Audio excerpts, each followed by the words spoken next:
Welcome to my channel English तरंग।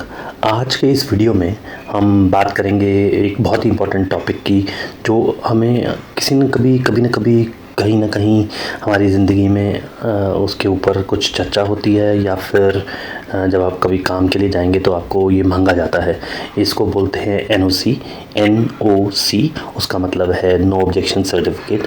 तो चलिए आगे आने वाले पूरे वीडियो में हम देखते हैं कि एनओसी कहाँ कहाँ यूज़ होता है, उसका मतलब क्या है, और अगर आपको उसको बनाना हो तो आपको क्या क्या फॉर्मेट चाहिए। तो दोस्तों, उससे पहले आप लाइक सब्सक्राइब शेयर करें इस वीडियो को, और फिर हम आगे चलेंगे, एक एक चीज़ सीखेंगे एनओसी के बारे में। एनओसी नाम से ही ये मतलब है कि फॉर्मल डॉक्यूमेंट है। फॉर्मल मतलब एक लीगल डॉक्यूमेंट है, और अगर नाम से सुनो तो नो ऑब्जेक्शन सर्टिफिकेट। नो का मतलब नहीं, ऑब्जेक्शन का मतलब है कि मुझे कोई आपत्ति नहीं है। सर्टिफिकेट का मतलब है एक लीगल डॉक्यूमेंट जो प्रमाण पत्र होता है। तो अगर आप देखो तो ये प्रमाण पत्र क्या बोल रहा है, ये कह रहा है कि मुझे कोई आपत्ति नहीं है कि ये काम इस पर्सन द्वारा या इस व्यक्ति द्वारा किया जाए। बहुत सारी ऐसी स्थितियां हैं जहाँ पे ये यूज़ होता है या काम किया जाता है, जैसे कि बैंक्स में चाहिए होता है, या प्रॉपर्टी ट्रांसफ़र के लिए चाहिए होता है, या जब आप अपनी प्रॉपर्टी को बेचते हैं या उसके ऊपर बैंक लोन लेते हैं तो भी चाहिए होता है। जब आप पूरा होम लोन दे देते हो तब भी ये चाहिए होता है कि जब होम लोन आपने दे दिया तो आपको एक एनओसी मिल जाता है कि कल को दोबारा कोई आपके पास नहीं आके बोल सकता कि भाई मुझे दिखाओ, आपने कहा तो लोन चल रहा है, तो अब वो बैंक आपको एनओसी दे देगा कि हाँ इनका लोन पूरा हो गया है। ऐसे ही अगर आप किसी सोसाइटी में रहते हो और वहाँ पे आपको अपना नाम चेंज कराना है, प्रॉपर्टी टैक्स के ऊपर कुछ जाना है, तो सोसाइटी आपको एनओसी दे देती है कि हाँ भाई ये यहाँ पे रहते हैं और मुझे कोई आपत्ति नहीं है इनका नाम चेंज करने में, ताकि उनका प्रॉपर्टी टैक्स हो सके। ऐसे ही जब आप किसी बिल्डिंग या सोसाइटी में रहते हैं तो बिल्डर जो है आपको एनओसी देता है कि कृपया करके इसको सब्सक्राइब ज़रूर करें, ताकि आगे आने वाले मेरे वीडियोज़ में आप ये देख सकें, और दूसरा बाकी लोगों को भी बता सकें कि हाँ इस वीडियो में बहुत फ़ायदा हुआ।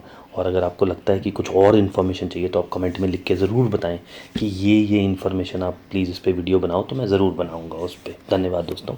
हाँ, आप इस सोसाइटी के अंदर जो फ्लैट है उसको आप बेच सकते हैं।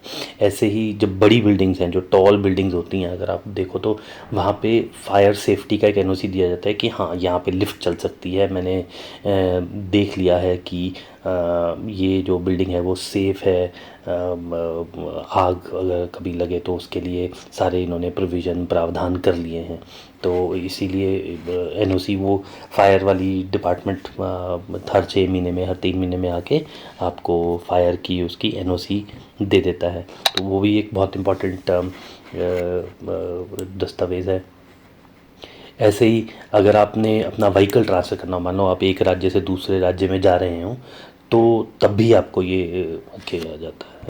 तो हाँ, हम बात कर रहे थे व्हीकल ट्रांसफ़र बहुत इंपॉर्टेंट है। आप एक स्टेट से दूसरी स्टेट में लेके जा रहे हो, रजिस्ट्रेशन कहीं और करवानी हो, तो आप दूसरे राज्य के रजिस्ट्रेशन ऑफिस से आपको एनओसी लेना पड़ता है। ऐसे ही कमर्शियल बिल्डिंग्स में अगर आपको कुछ काम करवाना हो तो एनओसी चाहिए। ऐसे ही अगर आपको प्राइवेट कॉलेजेस में फायर एनओसी लेना पड़ता है, किसी प्रॉपर्टी की कंस्ट्रक्शन के लिए एनओसी लेना पड़ता है, और प्राइवेट कंपनी है तो उसके लिए एनओसी लेना पड़ता है।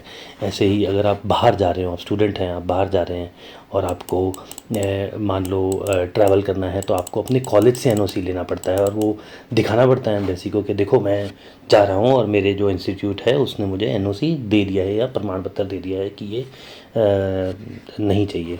और अगर आप वैलिडिटी की बात करो तो जैसे सोसाइटी में जो एनओसी होता है वो 6 महीने से 1 साल तक का होता है, तो आपको दोबारा बनवाना पड़ेगा। और सिंपल फॉर्मेट है, हर जगह का अलग अलग फॉर्मेट है, वो हम अगले वीडियो में बात करेंगे। बहुत ही सिंपल फॉर्मेट कह सकते हो कि एक इशूअर चाहिए, रेसिपिएंट चाहिए, डेट चाहिए, सब्जेक्ट चाहिए, सिग्नेचर चाहिए।